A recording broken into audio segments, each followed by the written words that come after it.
따라 하시겠습니다. 사명의 능력으로 살아가라. 지난 8월 13일 영국의 한 남성이 맨발로 그리고 25km 완전 군장을 하고서 38일 동안 약 1127km의 거리를 걸어서 완주한 일이 있었습니다. 그는 잉글랜드 땅끝 지역인 란즈에드에서 그리고 에딘버러까지 맨발로 38일간을 걸은 것인데요, 그가 이처럼 맨발로 완주한 데는 아주 특별한 사연이 있습니다. 2년 전에 8살 된 그의 딸 하스티가 코넬리아 디란지 증후군이라는 희귀병 진단을 받습니다. 그런데 이 희귀병에 대한 치료법이나 치료제가 아직까지 없는 것입니다. 처음 이 같은 사실을 알게 되었을 때 그는 아빠로서 크게 절망을 합니다.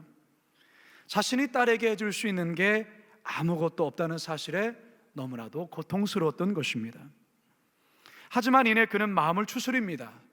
그리고 오히려 이것을 계기로 해서 자신의 딸은 물론이거니와 이 질환으로 고통받는 아이들을 위해서 치료법을 개발해야겠다라는 그런 사명감을 갖게 됩니다. 그래서 딸의 이름을 따서 자선단체를 만들고 기초연구비에 들어갈 40만 파운드, 약 6억 2천만 원 모금을 위한 맨발 행군을 계획하게 됩니다. 그리고 지난 7월 6일 완전 군장을 하고 맨발로 행군에 나선 겁니다. 숙소 비용을 아끼기 위해서 1인 텐트를 어깨에 메고 총 25km에 육박하는 배낭을 짊어진 채 하루 종일 걷게 된 것입니다. 여러분 한번 생각해 보십시오. 맨발로 걸을 때 그 발의 고통이 어떠하겠습니까? 여러분 화면에 보여드리는 것처럼 이렇게 발이 갈라지고 찢어지면서 통증이 심할 때는 마치 유리 위를 걷는 것 같은 고통을 느꼈던 것입니다.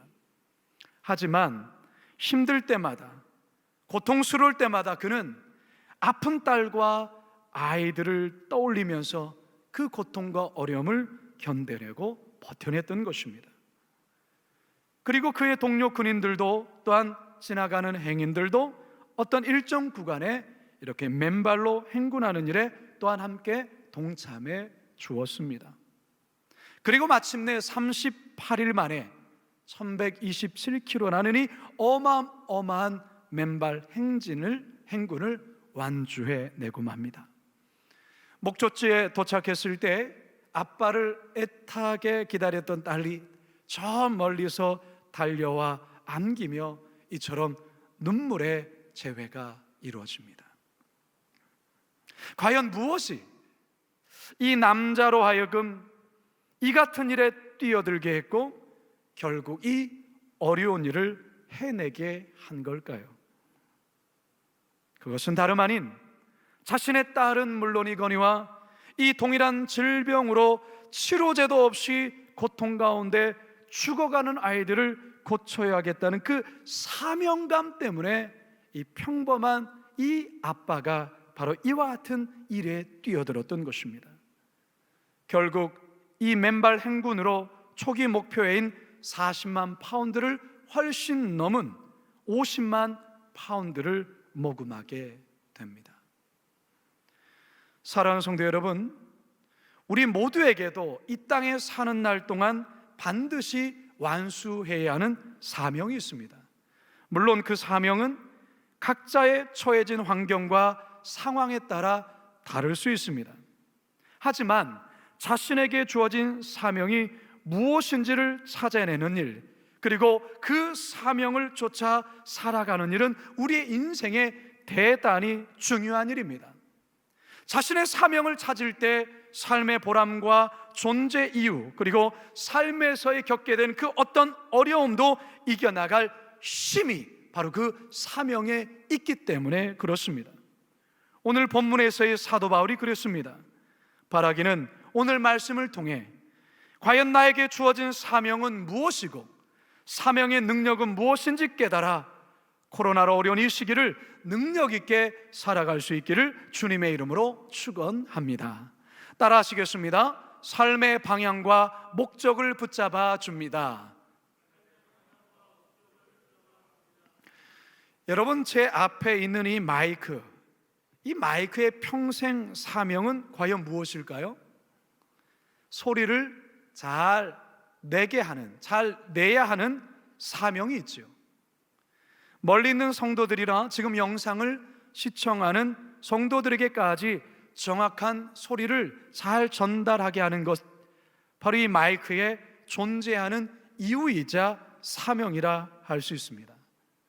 그런데 여기 있는 이 마이크가 소리 내는 데는 별 관심이 없고 그저 화려하게 반짝거리는 조명의 역할을 하려 한다면 이 마이크는 어떻게 될까요? 당장 뽑혀서 강대상에서 다른 것으로 교체해야 될 것입니다. 저 옆에 있는 오르간, 저 오르간의 사명은 무엇일까요? 올겐 리스트가 이 건반을 누를 때마다 제대로 된 음이 나오고 찬송가를 연주할 때 아름다운 찬송이 나와 성도들이 다 함께 은혜롭게 찬송하게 하는 것, 저 오르간의 사명이 아니겠습니까? 그런데 아무리 연주자가 건반을 눌러도 소리가 나지 않고 그저 저렇게 자리에만 덩그러니 차지하게 된다면 저 오르간 어떻게 될까요? 다음 주에 바로 교체될 것입니다. 이처럼 모든 사물마다 그 사물에 부여된 역할이 있고 그 역할을 잘 수행해내는 것이 그 사물의 사명이자 존재의 이유라 할 수 있습니다. 따라서 어떠한 사물이 거기에 존재하는 이유는 사명과 아주 밀접한 관계가 있는 것입니다. 국어사전에서 사명을 맡겨진 임무, 이렇게 짧게 설명하고 있습니다. 즉 개인이나 또는 여러 사람들에게 주어지거나 맡겨진 임무라는 것이죠. 오늘 본문에서 마주하는 이 사도 바울에게 맡겨진 임무, 사명은 과연 무엇일까요? 그것은 복음 전도입니다. 사도행전 20장 24절 함께 읽겠습니다. 시작. 내가 달려갈 길과 주 예수께 받은 사명 곧 하나님의 은혜의 복음을 증언하는 일을 마치려 하면은 나의 생명조차 조금도 귀한 것으로 여기지 아니하노라. 주 예수께 받은 사명 곧 은혜의 복음을 증언하는 일, 이것이 바로 사도 바울의 사명이라는 것입니다. 즉 이거 하다 죽겠다, 이것입니다. 사명이란 내 평생 그거 하다 하나님 앞에 가는 것, 그것이 우리에게 주어진 사명입니다. 그렇다면 바울이 처음부터 복음 전도의 사명을 받았던 걸까요? 아닙니다. 그가 예수님을 만나기 전까지만 해도 오히려 예수를 믿는 자들을 잡아 죽이거나 옥에 가두는 그런 일을 한 사람입니다. 심지어 스데반을 죽이는 데 앞장섰고 교회를 진멸하려는데 혈안이 되었던 사람, 그게 바로 사도 바울이었습니다. 사도행전 8장 3절입니다. 시작. 사울이 교회를 잔멸할새 각 집에 들어가 남녀를 끌어다가 옥에 넘기니라. 자, 이 같은 그의 잘못된 그의 열심이 어떻게 수정되고 어떻게 바뀌게 될까요?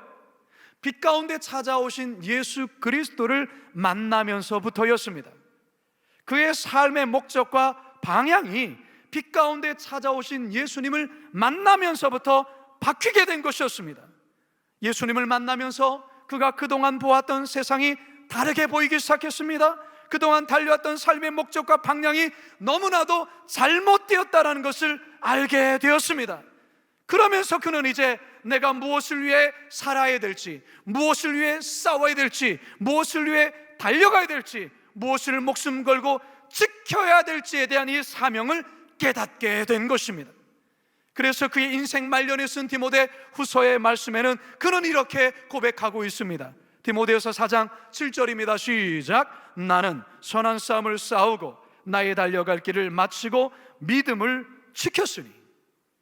예수 그리스도를 만나면서부터 복음 전도의 그 사명을 갖고 다시금 삶의 방향과 목적을 다시금 수정하고 그 길을 향하여 지금까지 달리며 싸우며 지키며 살아왔다라는 것입니다. 사랑하는 성도 여러분, 열심히 사는 것은 굉장히 중요합니다. 우리 성도들 열심히 살아야 됩니다. 성실하게 사는 것 아주 중요합니다. 그런데 더 중요한 것이 있습니다. 그것은 올바른 방향입니다. 방향이 잘못된 열심, 목적이 잘못된 성실함, 그것은 대단히 위험합니다. 이것은 마치 고속도로를 운전하는데 역주행하고 있는 차와 같습니다. 열심히 달리고 최선을 다해 운전하고 있지만 여러분, 역주행한다면 그는 자신도 죽고 남도 죽일 수 있는 아주 위험한 사람이 되는 것입니다. 방향이 잘못된 사명, 방향이 잘못되어진 이 사명은 대단히 위험하다 말할 수 있는 것입니다. 누가복음 12장에 보면 예수님께서 한 부자에 관한 비유를 말씀하십니다. 어느 부자가 열심히 살았습니다. 열심히 농사를 지었고 그리고 그의 소출이 아주 풍성하게 되었습니다. 더 이상 곡식을 쌓을 수도 없을 정도로 소출이 많아지자 그의 마음에 한 가지 목표, 한 가지 비전이 떠올랐습니다. 그게 무엇이냐? 누가복음 12장 18절 19절입니다. 시작. 또 이르되 내가 이렇게 하리라. 내 곳간을 널고 더 크게 짓고 내 모든 곡식과 물건을 거기 쌓아두리라. 또 내가 내 영혼에게 이르되 영혼아, 여러 해 물건을 많이 쌓아두었으니 평안히 쉬고 먹고 마시고 즐거워하자 하리라 하되, 그는 점점 많아지는 재산과 점점 늘어나는 그와 같은 곡물로 인하여서 그 마음속에 더 크게 지어야 되겠다, 그리고 거기에 많은 것을 쌓아둬야 되겠다, 그리고 이제 평안히 쉬고 먹고 마시고 즐겨야겠다라는 그와 같은 인생의 방향을 설정하게 된 것이죠. 여러분, 이 같은 생각을 하는 이 부자에게 우리 하나님 뭐라 말씀하실까요? 20절과 21절입니다. 시작. 하나님은 이르시되 어리석은 자여, 오늘 밤에 내 영혼을 도로 찾으리니 그러면 내 준비한 것이 누구의 것이 되겠느냐 하셨으니, 자기를 위하여 재물을 쌓아두고 하나님께 대하여 부여하지 못한 자가 이와 같으니라. 자신의 인생의 사명과 목적과 방향이 자신에게만 향할 때, 자신의 삶에만 집중되어질 때 우리 하나님은 어리석은 자라 말씀합니다. 그리고 그가 쌓아둔 그 재물, 물질, 그 소출 하나님께서 도로 가져가시겠다고 말씀하고 있는 것입니다. 성도 여러분, 하나님이 주신 사명, 하나님께서 이 땅 가운데 나를 통해 이루기를 원하는 그 사명을 깨닫지 못하게 되면 바로 이와 같은 어리석은 사람이 되고 맙니다. 바라기는 이 시간 이 말씀을 통해 성령께서 이 시간 나에게 주신 사명이 무엇인지를 깊이 깨닫고 인생의 방향, 목적을 바르게 세우시고 그 목적을 향하여 온전히 달려가시는 우리 성도들 다 되기를 주님의 이름으로 축원합니다. 두 번째 따라하겠습니다. 삶의 두려움을 이길 힘을 줍니다. 사면초가라는 고사성어가 있습니다. 사방팔방이 막혀서 어찌해야 할지를 모르는 상태, 사면초가입니다. 그런데 여기서 초가라는 이 말은 초나라의 노래라는 뜻입니다. 초패왕 항우가 한나라 왕 유방의 공격을 받아 포위되었을 때 군사는 격감하고 군량미마저 떨어져 가는데 한밤중에 사면에서 초나라 노래소리가 들려오기 시작합니다. 사실 이 노래는 한나라 군사들이 펼친 심리전이었습니다. 그런데 초나라 군사들은 자기 군사들이 이미 항복해서 자기 고향의 노래를 서글프게 부르는 것으로 해석하고 전의를 상실한 나머지 다투어 도망친 데서 바로 이 사면초가라는 고사성어가 생긴 것입니다. 우리가 인생을 살아가면서 사방팔방이 막혀 어찌해야 할지를 모르는 상태에 직면할 때가 있습니다. 사도 바울의 삶에도 바로 이 사면초 같은 경우들 참 많았습니다. 이러다 죽겠다 이렇게 생각이 들 정도의 그런 상황들이 많았습니다. 고린도후서 1장 8절과 9절 상반절 시작. 형제들아, 우리가 아시아에서 당한 환난을 너희가 모르기를 원하지 아니하노니 심에 겹도록 심한 고난을 당하여 살 소망까지 끊어지고 우리는 우리 자신이 사형 선고를 받은 줄 알았으니. 여러분이 구절 속에서 사도 바울이 이제는 죽었구나, 이제는 더 이상 살 소망이 없구나라는 그런 절박한 마음을 느끼지 않습니까? 사도 바울은 인생 가운데 복음을 전하면서 이 사명을 완수하는 가운데에 이러한 죽음의 상황에 참 많이 놓여졌었습니다. 그런데요, 그와 같은 사면초 같은 두려운 상황 속에서도 다시금 용기를 내고 다시금 힘을 낼 수 있었던 이유는 뭐냐면 다름 아닌 복음에 대한 열정, 복음 전도에 대한 사명 때문이었습니다. 디모데후서 4장 17절입니다. 시작. 주께서 내 곁에 서서 나에게 힘을 주심은 나로 말미암아 선포된 말씀이 온전히 전파되어 모든 이방인이 듣게 하려 하심이니 내가 사자의 입에서 건짐을 받았느니라. 과거 아우슈비츠 이 감옥에 갇혔다가 극적으로 살아나 죽음의 수용소에서라는 책을 쓴 빅터 프랭클린 박사가 계십니다. 그는 1942년 부모와 아내와 형제, 친구들과 함께 기차에 실려 아우슈비츠 이 수용소에 끌려갑니다. 그곳에 도착하자마자 가족들과 형제들, 친구들 모두가 뿔뿔이 흩어졌는데 결국 가스실에서 죽고 굶주려 죽고 질병 때문에 모두가 죽고 맙니다. 이 빅터 프랭클린 박사 역시 언제 가스실로 들어가 죽게 될지 모르는 공포에 늘 두려움과 절망에 빠졌습니다. 그러던 어느 날 그가 죄수복을 갈아입었는데 주머니에서 조그만 종이 쪽지 하나를 발견합니다. 그리고 그 쪽지에는 이와 같은 글이 쓰여 있었습니다. 진심으로 내 영혼과 힘을 다하여 하나님을 사랑하라. 진심으로 내 영혼과 힘을 다하여 하나님을 사랑하라. 이 글을 본 순간 이 글이 마치 하나님의 음성으로 들렸습니다. 그러면서 그는 무슨 일이 닥쳐도 반드시 수용소에서 살아나가리라 그렇게 다짐을 합니다.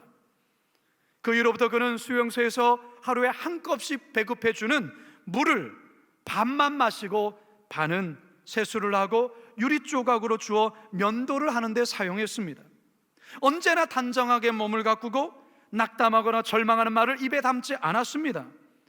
점점 주변의 사람들은 야위어 같고 죽음의 공포 그늘 아래 점점 병들어 죽어갔지만 그는 포기하지 않았습니다.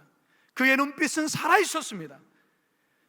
그는 그렇게 자신에게 또한 자신을 잘 보살피고 그렇게 단정하게 된 결과로 다른 죄수들보다 건강하게 보여 그는 다른 사람들이 하나 둘 가스실로 들어갈 때에 건강해 보였기에 노동을 더 시킬 수 있다라는 그러한 이유 때문에 그를 살려두었던 것입니다.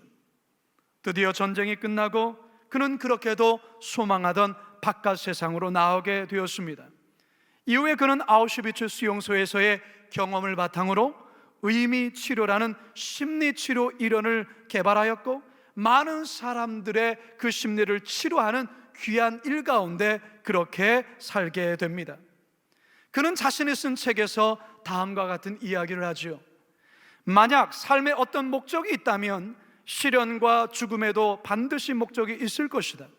하지만 어느 누구도 그 목적이 무엇인지 말해줄 수는 없다. 각자가 스스로 알아서 이것을 찾아야 하며 그 해답이 요구하는 책임도 받아들여야 한다. 그렇게 해서 만약 그것을 찾아낸다면 그 사람은 어떤 모욕적인 상황에서도 계속 성숙해 나갈 수 있을 것이다. 아무리 절망스러운 상황에서도 도저히 피할 수 없는 운명과 마주쳤을 때 삶의 의미를 찾을 수 있다는 것을 잊어서는 안 된다. 성도 여러분, 지금 우리도 사방팔방이 우겨싸이는 것처럼 그런 상황에 놓여 있습니다. 코로나의 계속적인 확산으로 2단계에서 2.5단계로 격상했고 교회를 비롯해 여러 시설들이 문을 닫고 있습니다. 경제적인 활동도 너무나도 큰 제약을 받고 있습니다. 그래서 많은 사람들이 이러다 죽는 거 아닌가, 이러다 망하는 것 아닌가라는 두려움에 빠져 있습니다. 사랑하는 성도 여러분, 이와 같은 때에 우리 거룩한 빛 광성교회 성도들은 그 상황 앞에 두려워하거나 위축되어서는 안 될 것입니다. 오히려 나에게 주신 사명을 새롭게 발견하는 기회로 삼고 그 사명을 감당하는 힘으로 지금 우리 앞에 닥친 이 모든 상황적 두려움을 헤쳐나가야 된다는 것입니다. 바울처럼 말이지요. 고린도서 4장 8절과 9절입니다. 시작. 우리가 사방으로 오교삼을 당하여도 쌓이지 아니하며 답답한 일을 당하여도 낙심하지 아니하며 박해를 받아도 버림받지 아니하며 거꾸로 뜨림을 당하여도 망하지 아니하고. 할렐루야. 우리 예수님도 오히려 십자가라는 이 두려운 상황을 사명의 능력, 온 인류를 구원해야 된다는 이 사명의 능력으로 그 십자가의 두려움을 극복해낸 것을 우리는 볼 수 있습니다.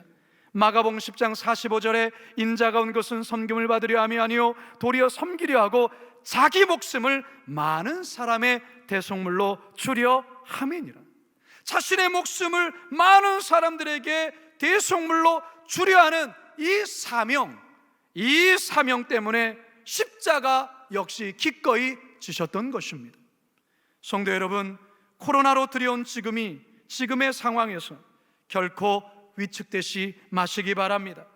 그리고 우리 교회에 주신 사명, 첫째 무엇입니까? 섬기는 교회, 둘째 인재를 양성하는 교회, 상식이 통하는 이 3대 목표, 5대 비전의 사명을 이 코로나 시대 가운데 더욱더 깊이 깨닫고 이 사명 감당하는 데 노력해야 될 것입니다. 뿐만 아니라 우리의 가정에 주신 사명, 그리고 우리 각자 개인에게 주신 그 사명을 감당하시면서 이 어려운 코로나 시대에 담대히 능력 있게 살아가시기를 주님의 이름으로 축원합니다. 마지막 세 번째 따라하겠습니다. 영원한 천국을 사모하게 합니다. 올림픽에 출전하는 선수들은 하나같이 모든 경기가 끝나 그 시상대에 올라 금메달을 목에 거는 그 기대감으로 매 경기에 임합니다. 때론 숨이 턱 밑까지 차오르고 이러다 죽겠다 싶은 상황에서도 끝까지 포기하지 않고 참고 견디는 이유 또한 바로 여기에 있습니다. 마지막 그 시상대에서 메달을 목에 거는 바로 그 순간을 맞이하고 싶어서 말이죠. 사명을 따라 살아가는 삶, 결코 쉽지 않고 때론 힘들고 고통스러워 때론 포기하고 싶을 때 있습니다. 그럼에도 불구하고 그 사명을 끝까지 감당할 수 있는 이유가 어디 있을까요? 그것은 바로 영원한 천국에 우리 모두가 들어가 주님 앞에 섰을 때 주님으로부터 잘했다, 착하고 충성된 종아라는 이 칭찬을 듣기 위해서 그날을 바라보며 지금의 현실에 이 사명을 감당하면서의 어려움을 인내하고 견뎌내는 것 아니겠습니까? 바로 이것이 사명이 우리에게 주는 또한 힘이요 능력이라 할 수 있습니다. 오늘 본문에서 사도 바울이 그렇습니다. 그는 이제 곧 목배임을 당하게 될 것입니다. 그와 같은 상황에서 그는 이제 곧 천국에서 있게 될 하늘나라의 시상식을 믿음의 눈으로 바라보고 있습니다. 디모데후서 4장 8절 시작. 이제후로는 나를 위하여 의의 멸관이 예비되었으므로 주 곧 의로우신 재판장이 그날에 내게 주실 것이며 내게만 아니라 주의 나타나심을 사모하는 모든 자에게 도니라. 아멘. 사도 바울이 지금의 이 어려운 상황 속에 이제 곧 죽게 되는 그 상황 속에서도 그의 눈은 영원한 천국을 바라보고 있습니다. 지금까지 그는 그 천국을 사모하며 그 사명을 감당하며 달려왔습니다. 히브리서의 저자 또한도 환난 중에 있는 성도들을 향해 끝까지 사명을 저버리지 말고 끝까지 완주할 것을 격려하며 이렇게 우리들을 독려하고 있습니다. 히브리서 12장 1절과 2절입니다. 시작. 이러므로 우리에게 구름같이 둘러싼 허다한 증인들이 있으니 모든 무거운 것과 얽매이기 쉬운 죄를 벗어버리고 인내로서 우리 앞에 당한 경주를 하며 믿음의 주요 또 온전하게 하시는 이인 예수를 바라보자. 그는 그 앞에 있는 기쁨을 위하여 십자가를 참으사 부끄러움을 개의치 아니하시더니 하나님 보좌 우편에 앉으셨느니라. 예수 그리스도마저도 십자가를 짊어지셨지만 하나님 우편에 앉아 계실 것을 바라보며 그것을 참아냈던 것처럼 성도들이여 지금 현실의 어려움 속에서도 끝까지 사명을 감당해야 한다. 이후에 천국에서 영원한 하나님의 그 상급을 바라보고, 그리고 이미 먼저 간 그 신앙의 순교자들과 선배들의 그 응원서를 기억하며 인내로 그 경주를 끝까지 완주하라, 그렇게 우리를 격려하고 있는 것입니다.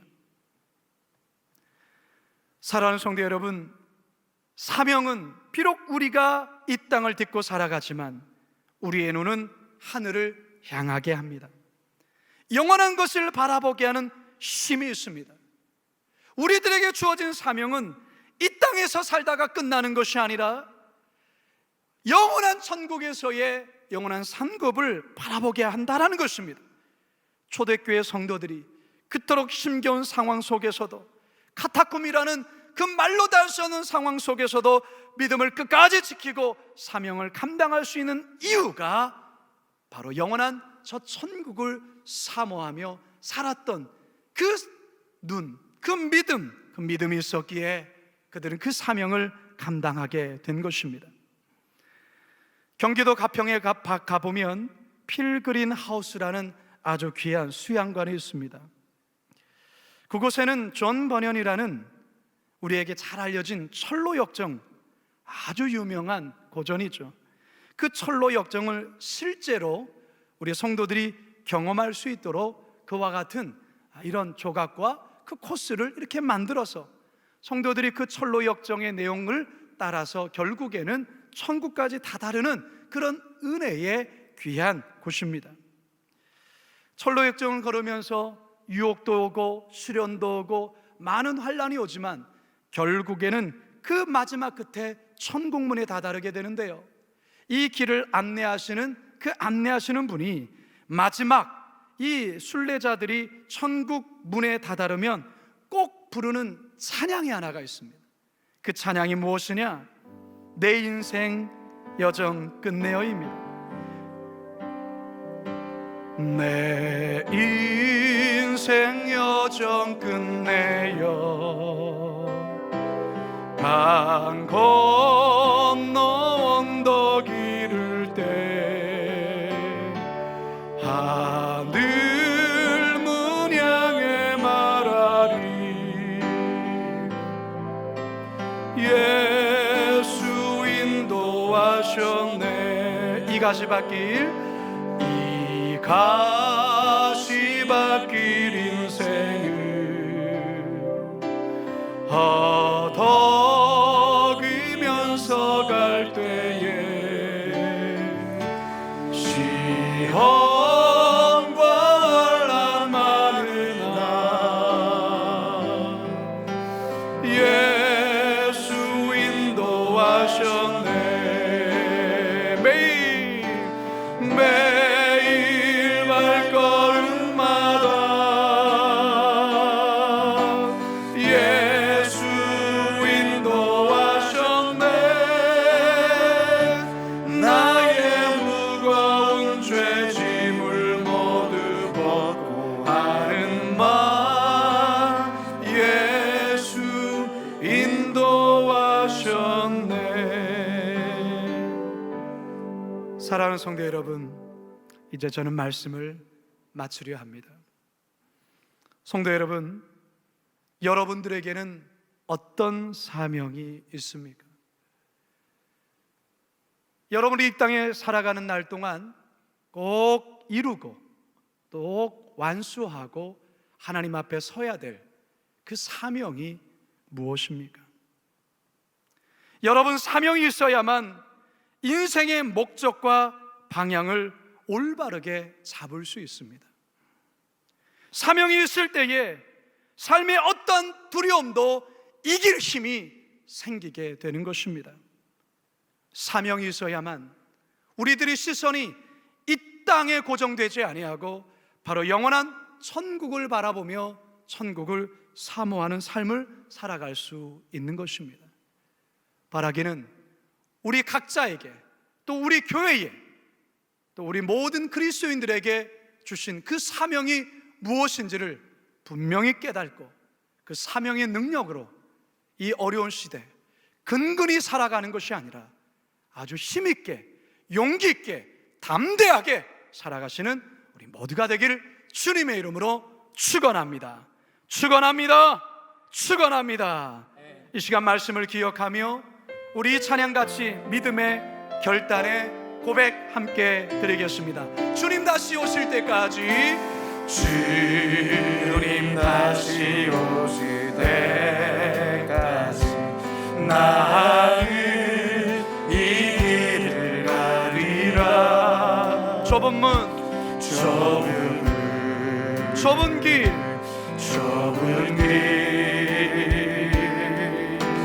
나의 십자가 지고 나의 가는 이 길 끝에서, 나의 가는 이 길 끝에서 나는 주님을 보리라. 영광에 내 주님 나를 맞아 주실 것입니다. 나를 맞아 주시리. 주님 다시 오실 때까지 나는 일어나 달려가리라. 주의 영광 온 땅으로 불 때 나는 일어나 노래하리.